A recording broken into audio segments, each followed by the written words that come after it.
নমস্কার, দেখছেন কলকাতা টিভি। সেরা 10 নিয়ে রয়েছে আমি তসমিনা। সেরা 10-এর শুরুতে যে গুরুত্বপূর্ণ খবরে নজর রাখবো, জহর সরকারকে ফোন মুখ্যমন্ত্রী মমতা বন্দ্যোপাধ্যায়ের, সিদ্ধান্ত পুনর্বিবেচনা করার অনুরোধ তৃণমূল নেত্রীর, এমনটাই কিন্তু সূত্র মারফত জানা যাচ্ছে। সংসদীয় কাজ করতে গিয়ে বহু জায়গায় সমস্যা হচ্ছে, আমি প্রকাশ্যে বিষয়টি জানিয়েছি, এখন সিদ্ধান্ত বিবেচনা করা সম্ভব নয়। আপনার প্রতি আমার শ্রদ্ধা যেমন রয়েছে, ঠিক সেই শ্রদ্ধা জানিয়েই যেই শ্রদ্ধা ছিল সেই শ্রদ্ধা তেমনই থাকবে, মমতাকে বললেন জহর সরকার। আপনাদের যেমনটা জানিয়েছিলাম যে রাজ্যসভার সাংসদ পদ থেকে পদত্যাগ করেছেন জহর সরকার, এমনকি রাজনীতি থেকেও তিনি বিদায় নিয়েছেন। আর এরপর যে খবর সামনে আসছেন যে মুখ্যমন্ত্রী মমতা বন্দ্যোপাধ্যায় তিনি জহর সরকারকে ফোন করেছেন, এবং যে খবর আমরা সূত্র মারফত জানতে পারছি যে জহর সরকারকে তার সিদ্ধান্ত পুনর্বিবেচনার কথা জানিয়েছেন মুখ্যমন্ত্রী মমতা বন্দ্যোপাধ্যায়। জহর সরকারকে ফোন মুখ্যমন্ত্রী মমতা বন্দ্যোপাধ্যায়ের, সিদ্ধান্ত পুনর্বিবেচনা করার অনুরোধ তৃণমূল নেত্রীর, এমনটাই সূত্র মারফত জানা যাচ্ছে। এবং সংসদীয় কাজ করতে গিয়ে বহু জায়গায় সমস্যা হচ্ছে, আমি প্রকাশ্যে বিষয়টি জানিয়েছি, এখন সিদ্ধান্ত বিবেচনা করা সম্ভব নয়। আপনার প্রতি আমার যেমন শ্রদ্ধা ছিল সেই রকম শ্রদ্ধাই থামবে, মমতাকে বলেছেন জহর সরকার। এই মুহূর্তে আমাদের সঙ্গে রয়েছে বিশেষ প্রতিনিধি দেবজ্যোতি ঘোষ। দেবজ্যোতি, ঠিক কি যেমনটা আমরা জানতে পারছি যে মুখ্যমন্ত্রী মমতা বন্দ্যোপাধ্যায় তিনি সিদ্ধান্ত পুনর্বিবেচনা করার জন্য ফোন করেছিলেন জহর সরকারকে, আর কি কি জানা যাচ্ছে?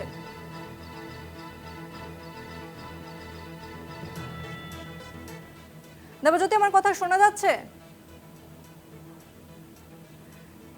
দেবজ্যোতি, জহর সরকার তিনি রাজ্যসভার সাংসদ পদ থেকে পদত্যাগ করেছেন, এরপর যে খবর সামনে আসছে যে মুখ্যমন্ত্রী তাকে ফোন করে তার সিদ্ধান্ত পুনর্বিবেচনা করার কথা আর্জি করেছেন, আর কি জানা যাচ্ছে দেবজ্যোতি? দেখো, কিছুক্ষণ আগে তৃণমূল নেত্রী মমতা বন্দ্যোপাধ্যায় জহর সরকারকে ফোন করেছিলেন, কারণ তিনি রাজ্যসভার পদ এবং রাজনীতি থেকে অবসর নেওয়ার কথা তিনি রাজ্যের মুখ্যমন্ত্রী তথা তৃণমূল নেত্রী মমতা বন্দ্যোপাধ্যায়কে জানিয়েছিলেন। কারণ আরজি করে যে ঘটনা ঘটেছে, সংসদীয় কাজ করতে যে বেশ কিছু সমস্যার তিনি সম্মুখীন হয়েছেন, সেই জন্য তিনি এই সিদ্ধান্ত নিয়েছেন। তারপরেই রাজ্যের মুখ্যমন্ত্রী তথা তৃণমূল নেত্রীর সঙ্গে টেলিফোনে তার বেশ কিছুক্ষণ কথা হয়। তৃণমূল নেত্রী মমতা বন্দ্যোপাধ্যায় জহর সরকারকে আবেদন করেন যে আপনার যে সিদ্ধান্ত, সেই সিদ্ধান্ত আপনি একটু পুনর্বিবেচনা করুন। জহর সরকার তার উত্তরে বলেছেন যে তিনি যেহেতু পাবলিকলি বা সমাজ মাধ্যমে সমস্ত বিষয়টি এনেছেন, এই সিদ্ধান্ত তার পুনর্বিবেচনা করা সম্ভব নয়। এছাড়াও জহর সরকার মমতা বন্দ্যোপাধ্যায়কে বলেছেন ব্যক্তিগতভাবে তার পাশে রয়েছেন এবং তাকে সমস্ত রকম সহযোগিতা করবেন বলেছেন। কিন্তু এই মুহূর্তে অত্যন্ত গুরুত্বপূর্ণ, রাজ্যের মুখ্যমন্ত্রী মমতা বন্দ্যোপাধ্যায় জহর সরকারকে সিদ্ধান্ত পুনর্বিবেচনার কথা বলেছিলেন, কিন্তু সেই সিদ্ধান্ত পুনর্বিবেচনার সম্ভাবনা একেবারেই নেই বললেই চলে। তবে রাজ্যের মুখ্যমন্ত্রীকে যথেষ্ট সম্মান রেখেই জহর সরকার জানিয়েছেন যে মুখ্যমন্ত্রীর ব্যক্তিগতভাবে তার পাশে তিনি থাকবেন এবং তিনি যেভাবে রাজ্য পরিচালনা করছেন তা নিয়ে বেশ কিছু মন্তব্য করলেও ব্যক্তি মমতা বন্দ্যোপাধ্যায়ের প্রতি যে শ্রদ্ধা এবং বিশ্বাস আছে সেগুলো আগামী দিনে থাকবে। অর্থাৎ অত্যন্ত গুরুত্বপূর্ণ একটা সংবেদনশীল বিষয় নিয়ে কিন্তু রাজ্যের মুখ্যমন্ত্রীর সঙ্গে তার দলেরই এক রাজ্যসভার প্রাক্তন সাংসদ জহর সরকারের বেশ কিছুক্ষণ কথা হয়েছে এবং সিদ্ধান্ত পুনর্বিবেচনার কথা বলেছিলেন। তবে তারপরেও মুখ্যমন্ত্রী শেষ যে কথাটি তাকে বলেছেন যে জহরদা, আপনি দয়া করে বিষয়টি পুনর্বিবেচনা করুন। ধন্যবাদ তোমাকে দেবজ্যোতি। আমরা কথা বললাম বিশেষ প্রতিনিধি দেবজ্যোতি ঘোষের সঙ্গে। আপনাদের আরো একবার বলবো, আরজিকর কাণ্ডের প্রতিবাদ জানিয়ে তৃণমূলের রাজ্যসভার সাংসদ পদ থেকে পদত্যাগ করেন জহর সরকার, এমনকি রাজনীতি থেকেও সরে আসার সিদ্ধান্ত নেন তিনি। এরপর যে খবর সামনে আসছে যে মুখ্যমন্ত্রী মমতা বন্দ্যোপাধ্যায় তিনি জহর সরকারকে ফোন করেন এবং তার সিদ্ধান্ত পুনর্বিবেচনা করে দেখার জন্য আর্জি জানান মুখ্যমন্ত্রী মমতা বন্দ্যোপাধ্যায়। তবে জহর সরকার তিনি হয়তো স্পষ্ট জানিয়ে দিয়েছেন যে রাজনীতিতে তিনি আর থাকবেন না এবং মুখ্যমন্ত্রী মমতা বন্দ্যোপাধ্যায়ের প্রতি যে শ্রদ্ধা ছিল সেই শ্রদ্ধাই থাকবে।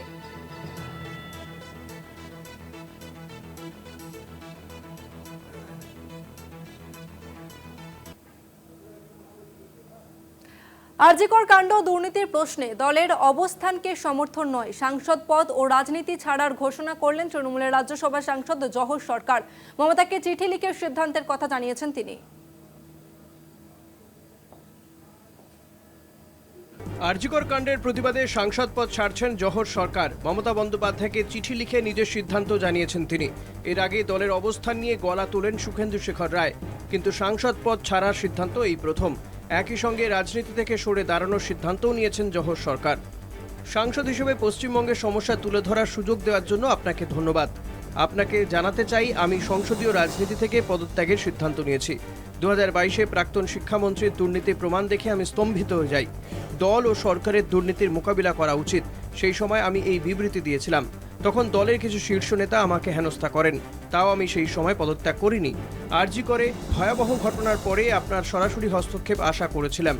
পুরনো মমতা বন্দ্যোপাধ্যায় স্টাইলে পদক্ষেপ আশা করেছিলাম, কিন্তু সেই পদক্ষেপ দেখতে পাইনি। সরকার যা পদক্ষেপ করেছে তা সামান্য এবং দেরিতে করা হয়েছে।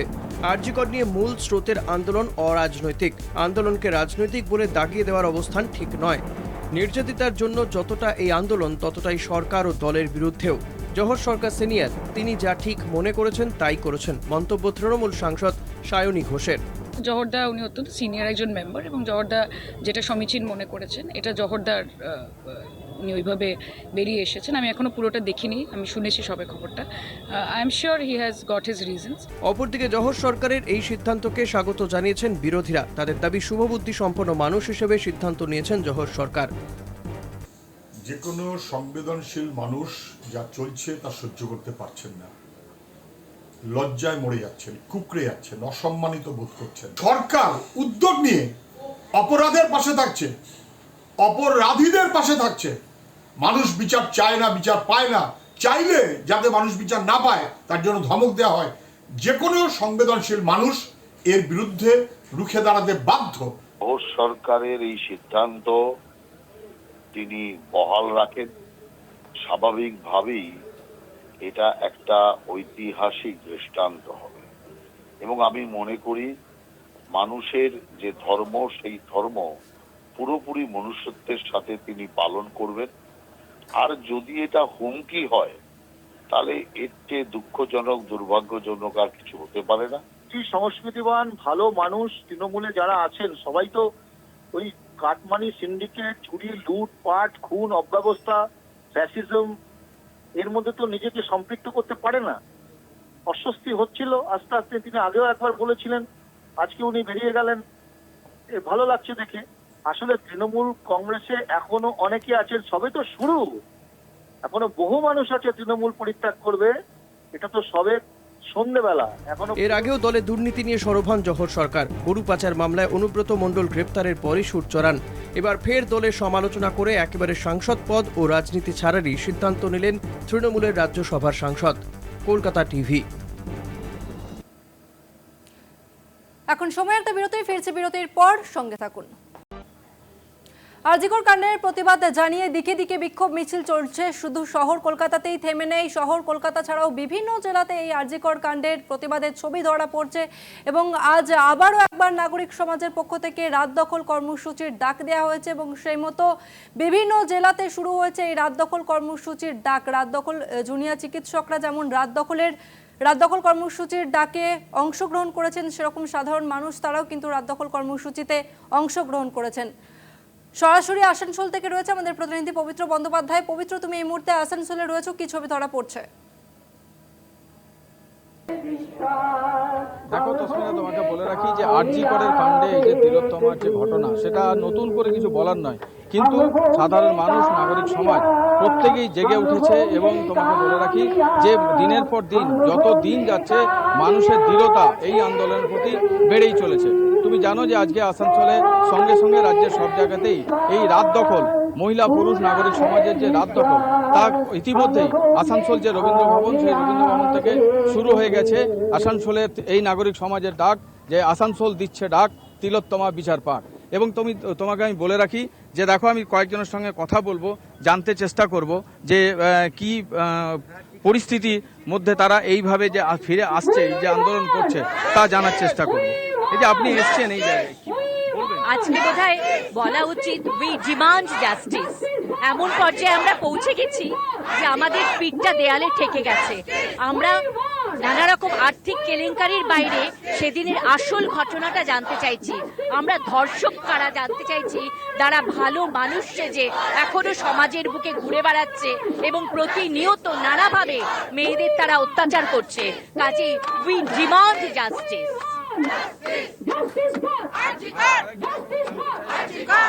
তিনি কি তার কি বক্তব্য? আমরা এসছি আজকে তিলোত্তমার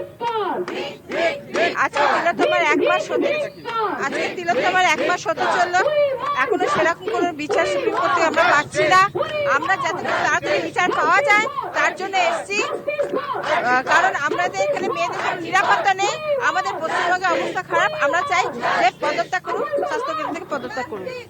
রজমিনা, তুমি শুনলে যে কি মানুষের চাহিদা, মানুষের একটাই বক্তব্য, we want justice, we demand justice. একদমই পবিত্র, ধন্যবাদ তোমাকে। সাধারণ মানুষের একটাই দাবি, দে ডিমান্ড জাস্টিস ফর আরজি কর। অর্থাৎ আরজি করে নির্যাতিতার বিচারের দাবিতে আজ ফের একবার পথে নেমেছে নাগরিক সমাজ। সেরা 10-এর সময় আরো একটা বিরতি, ফিরছি বিরতির পর, সঙ্গে থাকুন। রাজ্য জুড়ে আরজিকর কাণ্ডের প্রতিবাদ চলছে। নির্যাতিতার বিচারের দাবিতে ফের একবার পথে নেমেছে নাগরিক সমাজ এবং তারা রাত দখলের আরো একবার ডাক দিয়েছে। অর্থাৎ নাগরিক সমাজের পক্ষ থেকে আরো একবার রাত দখলের ডাক দেওয়া হয়েছে। তবে শুধুই যে সাধারণ মানুষ বিচার করছেন তা নয়, জুনিয়র চিকিৎসক ডাক্তারদের পাশাপাশি মৃৎশিল্পী, রিক্সা চালকরা তারাও কিন্তু আজকে পথে নেমেছিলেন এবং এই মুহূর্তে রাত দখল কর্মসূচি চলছে। ফের একবার রাজপথে প্রতিবাদ গর্জন।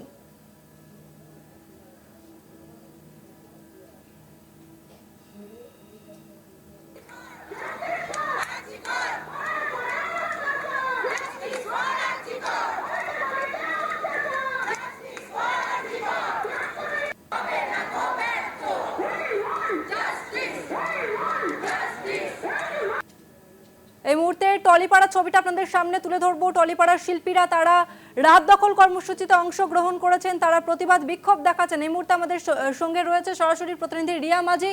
রিয়া, তুমি কি ছবি দেখতে পাচ্ছ এই মুহূর্তে?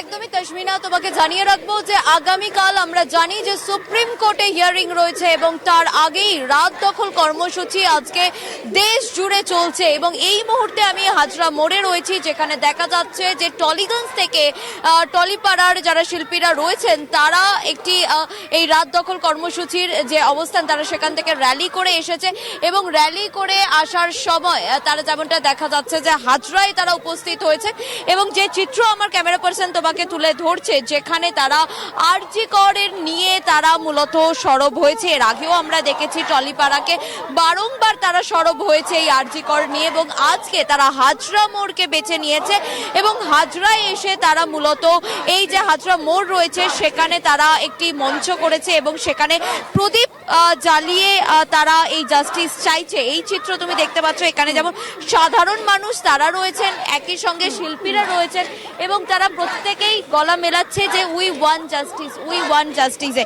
সেই চিত্র কিন্তু এখান থেকে কার্যত পরিষ্কার হচ্ছে। তুমি দেখতে পাচ্ছ যে টলিপাড়ার একের পর এক যারা মুখ রয়েছে তারা কিন্তু এই যে আন্দোলন সেই আন্দোলনে তারা সরব হয়েছে এবং প্রত্যেকেই এখানে অনেকেই রয়েছে, আমি চেষ্টাও করব তাদের সাথে একটু কথা বলার জন্য, যে তারা প্রত্যেকেই সরব হয়েছে এখানে এবং একই সঙ্গে তুমি দেখতে পাচ্ছ আমি একটু কথা বলার চেষ্টা করব। দিদি, আজকে আপনারা টলিগঞ্জ থেকে বেরিয়েছেন, হাজরা মোড়ে এসেছেন এই মুহূর্তে। জনতার দরবারে বেরিয়েছি, সব জনতা যেমন বেরিয়েছে আমরাও মানুষ, আমরাও বিচারের আশায় পথে নেমেছি, দিনকে দিন নামছি। দেখা যাচ্ছে যে টলিপাড়া একদম প্রতিদিনই বলতে গেলে প্রায় রাস্তায় নামছে জাস্টিস পাওয়ার জন্য। আগামীকাল সুপ্রিম কোর্টের হিয়ারিং রয়েছে, আপনারা কিছু বলতে চান, সেখানে কিছু পৌঁছে দিই? আমরা তো আশা করছি আমরা ন্যায় বিচার পাবো। তারা তাদের প্রোটোকলের মধ্যে রয়েছে, তাদের হয়তো স্টেপ বাই স্টেপ এমন কিছু ইনভেস্টিগেশন চলছে যেটার জন্য হয়তো আসছে না, কিন্তু এই যে দিন পিছনোটা সেটা বিভিন্ন মানুষের মনে ক্ষোভের সঞ্চার করে। একটার পর একটা দিন চলে যাচ্ছে, জাস্টিস মানে আসতে গিয়েও কোথাও বাধাপ্রাপ্ত হচ্ছে, কিন্তু এই বিচারটা আসতেই হবে। তার কারণ পুরো সমাজটাতে তো ঘুণ ধরে গেছে, সিস্টেমের গোড়া থেকে অনেক আমূল পরিবর্তন দরকার। আর আমরা যে শুধু আইন আইন বলছি, শুধু আইন নয়, বাচ্চা মানুষ করার সময় থেকে প্যারেন্টিংটা এমন হবে যেখানে তাদের মানে আমাদের এডুকেশন সিস্টেমে দরকার হলে পরিবর্তন আনতে হবে, যে শুধু পুঁথিগত বিদ্যা নয়, ছোটবেলা থেকে এই শিক্ষাটা দিতে হবে যে প্রত্যেকটা মানুষের অন্য মানুষের প্রতি আচরণ কেমন হওয়া উচিত। দরকার হলে আইন প্রণয়ন করে সিস্টেমে পরিবর্তন আনতে হবে। আমরা তো ভোট দিয়ে আমাদের সাংসদদের পাঠাই, সংসদে পাঠাই, আমাদের ভয়েসটা রেজ করবেন ওনারা, ওনাদের এটা দায়িত্ব যে ওনারা দরকার হলে আইন পাস করা। আজকে হাজরা মোড়ে আপনারা এই অবরোধ করছেন, কিছু কি বার্তা দিতে চাইছেন মুখ্যমন্ত্রীকে? আমরা রাজপথে নেমে সবার সামনে সবার সঙ্গে কণ্ঠ মেলাতে চাইছি, যাতে এই কণ্ঠ পৌঁছয় একদম আইনের খোদ জায়গায়, সুপ্রিম কোর্ট অবধি পৌঁছয়। তার জন্যই এত চিৎকার, এত আন্দোলন। এটা শুধু কলকাতায় নয়, আপনারা খোঁজ নিয়ে দেখুন, গ্রামে গঞ্জে, বিভিন্ন জেলা, দেশ জুড়ে, দেশের বাইরেও হচ্ছে। একদমই দেশ জুড়ে এই আন্দোলন হচ্ছে এবং আমরা দেখেছি যে আরজি করের আগামীকাল 30 দিন সম্পূর্ণ হবে এবং ইতিমধ্যেই এই যে আন্দোলন, প্রতিটা পেশার মানুষরা যে রাস্তায় নামছে, এটা কিন্তু আজও জারি রয়েছে। আগামীকাল সুপ্রিম কোর্টে হিয়ারিং রয়েছে। একদমই রিয়া, আগামীকাল সুপ্রিম কোর্টের দিকে গোটা নজর থাকবে রাজ্যবাসীর। ধন্যবাদ তোমাকে। আপাতত আপনাদের হাজরা মোড়ে ছবিটা তুলে দেখালাম, সেখানে টলিউডের শিল্পীরা তারা প্রতিবাদ মিছিল করতে করতে হাজরা মোড়ে এসে পৌঁছেছে এবং সেখানে এসে তারা নির্যাতিতার বিচার চাইছে। আর অবশ্যই আমাদের আরজি কর কাণ্ডের দিকে নজর রয়েছে। তবে এখন সময় একটা বিরতির, ফিরছে বিরতির পর, সঙ্গে থাকুন। আরজি কর কাণ্ডের প্রতিবাদ চলছে দিকে দিকে। টলিউড শিল্পীরা তারাও আজকে পথে নেমেছেন। আরজি কর কাণ্ডের প্রতিবাদ জানিয়ে টলিউডের শিল্পীরা তারাও আজকে পথে নেমেছেন। সেইটারও বিচার বা এই দীর্ঘ বছর সময় ধরে চলে আসা, দশকের পর দশক ধরে চলে আসা নারী পুরুষ অসাম্যের বিচার কোথাও একটা, এই অসাম্যের ধারণাই কিন্তু ধর্ষকদের মাথার মধ্যে বুঝে থাকে বা বসে থাকে, যেখান থেকে ধর্ষণের মতো একটা ঘৃণ্য কাজের জন্ম হয়। তো এই বিচার মানে আছে কিন্তু শুধু এই একটি একজনের বা কয়েকজনের ফাঁসি বা শাস্তি নয়। এখানে পুরো জিনিসটার যেখানে যেখানে গোটা সিস্টেমটার মধ্যে যেখানে যেখানে গাফিলতি আছে, যেখানে যেখানে ঘুণ ধরেছে, সেই ঘুণগুলো খুঁজে বার করে পরিষ্কার করার প্রতিশ্রুতির বিচার চাই, সেগুলোর জবাবদিহি চাই। সবটা মিলিয়ে বিচার শব্দটার অর্থ আজকে অনেক বৃহৎ। তো সেই জন্য আরো যত দিন যাচ্ছে আমার মনে হয় যত আমরা ডিলেড হচ্ছে যত বিচার, তত বিচার শব্দটা আরো বৃহৎ অর্থ পাচ্ছে। তো সেই কারণে আমার মনে হয় যে যেভাবে স্বতঃস্ফূর্ত আন্দোলন। সেরা দর্শক, আজকের মতো এই পর্যন্তই। দেখতে থাকুন কলকাতা টিভি, রাত দিন 7 দিন।